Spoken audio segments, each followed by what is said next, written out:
তামিলনাড়ুতে ঐতিহাসিক নির্বাচনী সাফল্য অর্জনের পরও সরকার গঠন নিয়ে এখনো অনিশ্চয়তায় রয়েছেন অভিনেতা রাজনীতি থালাপতি বিজয়। সংখ্যাগরিষ্ঠতা প্রমাণে প্রয়োজনীয় সমর্থন জোগাড় করতে না পারায় তার দল তামিলাগা ভেট্রি কাজাগমের সবচেয়ে গুরুত্বপূর্ণ রাজনৈতিক মুহূর্ত এখনো ঝুলে আছে।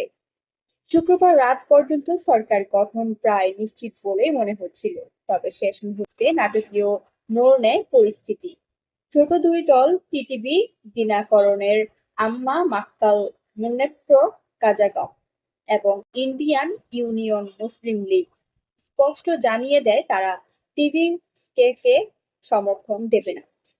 এখন পুরো পরিস্থিতির কেন্দ্রবিন্দুতে রয়েছে বিদুথালাই চিরু থাইগাল কাজাগম। দলটির দুইজন বিধায়ক রয়েছেন এবং তাদের সমর্থন পেলেই সরকার গঠনের জন্য প্রয়োজনীয় সংখ্যা অর্জন করবে বিজয়ের জন্য।